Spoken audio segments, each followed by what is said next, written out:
여러분의 멤버십 가입 그리고 구독과 좋아요 덕분에 이렇게 중요한 분석을 긴급하게 전해드릴 수 있게 됐습니다. 정말 진심으로 감사합니다. 반갑습니다.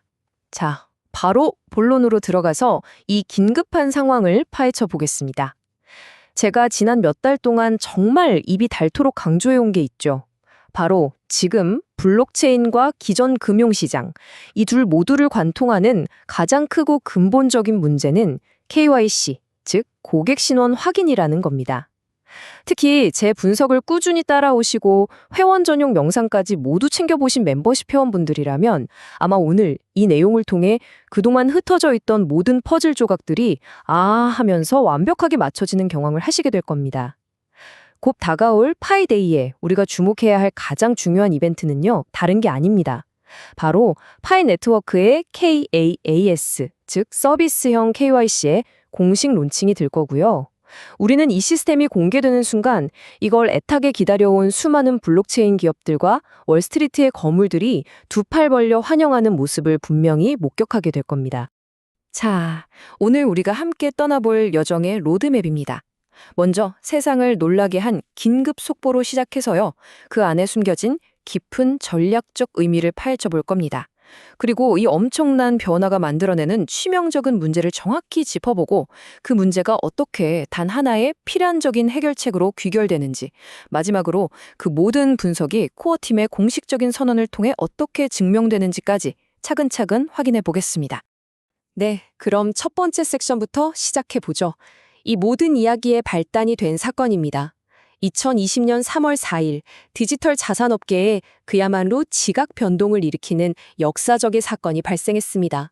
바로 세계적인 암호화폐 거래소 크라켄의 자회사이자 은행 부문인 크라켄 파이낸셜이 미국의 중앙은행, 즉 연방준비제도, 연준의 결제 시스템에 직접 접속할 수 있는 권한을 공식적으로 부여받은 겁니다. 자, 이 슬라이드를 보시면 정말 흥미로운 지점들이 많은데요. 이게 그냥 은행 면허를 내준 게 아니라는 겁니다. 아주 특별하고 여러 조건이 붙은 말 그대로 제한적 목적의 계정이죠. 크라켄은 티어 3 기관으로 분류됐는데요. 이건 연방예금보험의 보호를 받지 않는 기관이라서 가장 엄격한 수준의 감독과 규제를 받는다는 뜻입니다. 핵심은 이겁니다.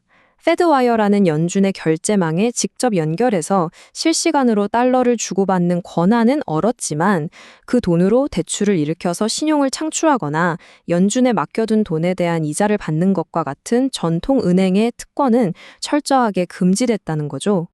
아니 그럼 어떻게 이런 일이 가능했을까요? 그 비밀은 바로 크라켄 파이낸셜이 SPDI, 즉 특수목적예금기관이기 때문입니다. 여기서 가장 중요한 개념이 바로 완전 지급준비 모델이에요. 이게 뭐냐면 만약 여러분이 100달러를 이 은행에 맡기면 은행은 그 100달러를 대출해주거나 다른 곳에 투자하지 않고 100% 그대로 금고에 보관해야 한다는 원칙입니다. 그렇기 때문에 모든 고객이 한꺼번에 돈을 찾으러 오는 뱅크런이라는 사태가 원천적으로 불가능하죠. 연준이 안심하고 시스템의 문을 열어준 가장 핵심적인 이유가 바로 이겁니다. 크라켄은 돈을 불리는 전통은행이 아니라 돈을 안전하게 보관하고 이동시키는 거대한 디지털 금고의 역할을 하는 셈입니다. 그리고 크라켄 공동 CEO의 이 말은 업계가 이 사건을 어떤 시각으로 바라보고 있는지를 정확하게 보여줍니다. 이건 단순히 기술적인 승인이나 규제 완화가 아닙니다. 더 이상 디지털 자산이 금융 시스템의 바깥을 맴도는 이방인이 아니라 이제는 시스템의 심장부로, 핵심 인프라로 당당하게 편입되고 있다는 것을 보여주는 아주 강력한 신호탄인 거죠. 그렇다면 연준이 열어준 이 새로운 금융 고속도로는 정확히 어떤 역할을 하게 될까요? 이번 결정은 결코 충동적으로 이루어진 게 아닙니다. 이건 사실 수년 전부터 논의되어 온 스키니 마스터 계정이라는 개념의 첫 번째 현실 세계 파일럿 테스트라고 볼 수 있습니다. 자, 이전과 이후가 어떻게 달라졌는지 한번 비교해 보시죠. 지금까지 크라켄 같은 암호화폐 기업들은 달러를 주고받으려면 실버게이트나 시그니처 같은 파트너 은행을 반드시 거쳐야만 했습니다. 이건 영업일 기준으로 이틀씩이나 걸리는 느린 속도, 비싼 수수료는 기본이고요. 우리가 똑똑히 봤듯이 그 파트너 은행이 하루아침에 파산해버릴 수 있다는 엄청난 리스크를 항상 안고 있었죠. 하지만 이제는 연준 결제망에 직접 접속하게 되면서 이 모든 중간 단계와 마찰이 깨끗하게 사라졌습니다. 이것이야말로 은행이라는 중개자를 완전히 건너뛰는 새로운 결제 네트워크의 탄생을 의미합니다. 연준은 여기서 마치 외과의사가 메스를 사용하듯 아주 정교한 수술을 감행했습니다. 페드와이어가 제공하는 속도라는 장점은 허용하되 위기 시 구제금융을 받거나 예치금으로 이자를 받는 것과 같은 전통은행의 특권은 정확하게 도려낸 겁니다. 그 목표는 명확합니다. 낡은 은행 시스템이 가진 모든 리스크는 제거하고 오직 돈의 이동, 즉 순수한 결제와 정산 기능만을 따로 떼어내서 초고속, 저위험 금융 슈퍼하이웨이를 만드는 것이죠. 그리고 이 변화가 얼마나 중요한지는 금융계를 넘어 정치권에서도 깊이 인식하고 있습니다. 상원 의원의 이 발언처럼요. 사실 이 결정은 수년 동안 이어진 기존 거대 은행들의 엄청난 로비와 필사적인 저항을 뚫고 이루어낸 성과입니다. 그야말로 디지털 자산의 역사의 새로운 페이지를 여는 분수령이 되는 순간이라고 할 수 있겠습니다. 하지만 이 새롭고 믿을 수 없을 정도로 빠르고 효율적인 시스템에는 설계 단계부터 내재된 아주 치명적인 결함이 하나 있습니다. 한번 상상해 보시죠. 이제 우리는 수조 달러의 돈을 지구 반대편으로 눈 깜짝할 사이에 보낼 수 있는 거대한 파이프를 갖게 됐습니다. 아주 멋지죠. 그런데 말입니다. 그 파이프의 양쪽 끝에 있는 존재가 합법적인 개인인지, 신뢰할 수 있는 기업인지, 아니면 자금 세탁을 하려는 범죄 조직이나 시스템을 교란시키려는 AI 봇인지 이걸 어떻게 0.1초 만에 검증할 수 있을까요? 이 신원 확인 문제가 해결되지 않는다면 이 고속도로는 막대한 자금을 운용하는 기관들이 사용하기에는 너무나도 위험한 그야말로 무법지대일 뿐입니다. 그래서 여기서 가장 결정적인 포인트는 이것입니다. 신뢰와 규제 준수가 없는 속도는 아무런 의미가 없다는 것. 단 하나의 악의적인 해커가 수백만 개의 AI 봇 계정을 만들어서 이 고속도로를 점령하는 시빌 공격이 발생한다고 생각해 보세요. 금융 시스템은 순식간에 마비될 겁니다. 또 전 세계의 모든 기관 투자자들은 자금 세탁 방지 규정 때문에 거래 상대방의 신원을 알 수 없는 네트워크에는 단 1달러도 합법적으로 투자할 수 없습니다. 즉, 이 신원 문제가 해결되기 전까지는 그 어떤 대형 기관도 이 고속도로를 본격적으로 이용하지 않을 거라는 겁니다.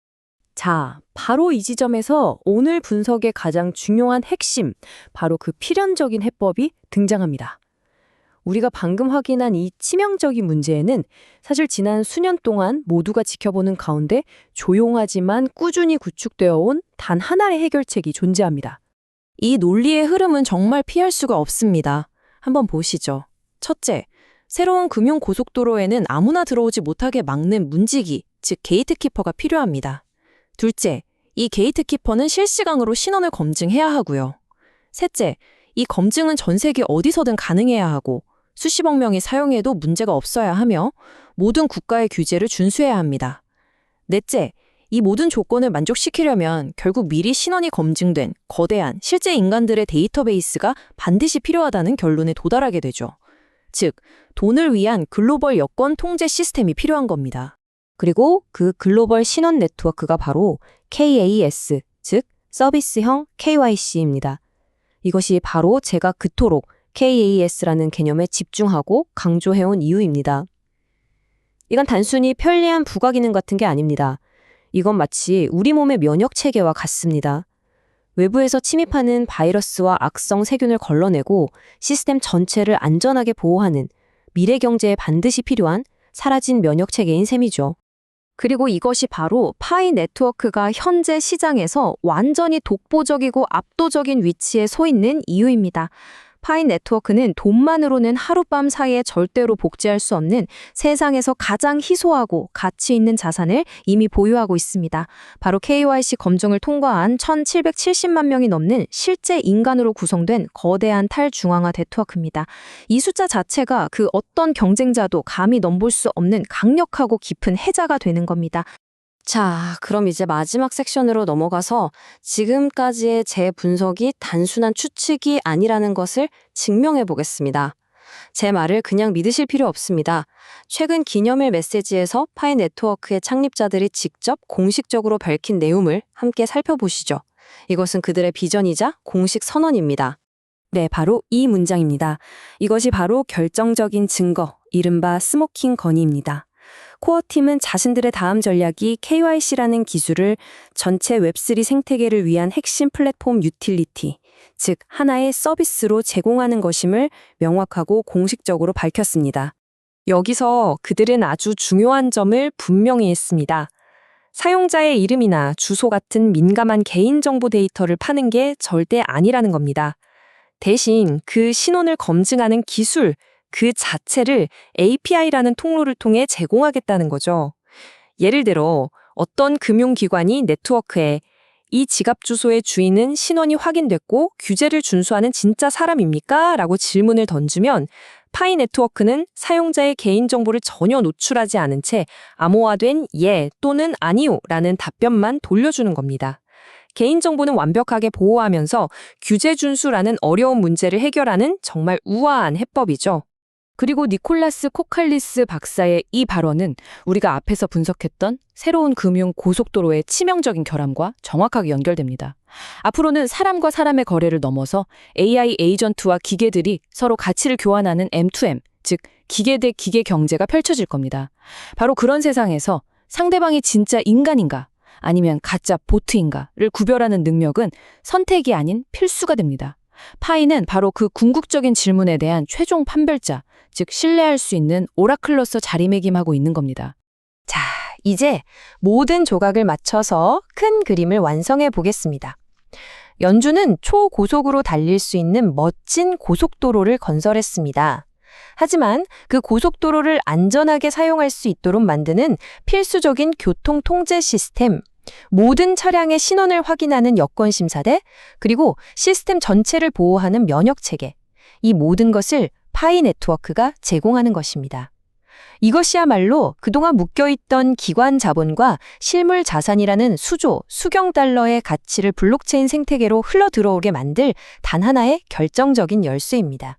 크라켄의 스키니 계좌 승인은 이야기의 끝이 아니었습니다. 그것은 바로 새로운 시대를 알리는 출발 신호, 즉 출발의 총성이었습니다.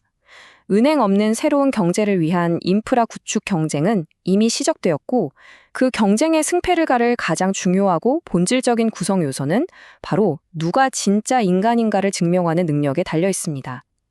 우리는 지금 그 거대한 변화의 한복판에 서 있습니다.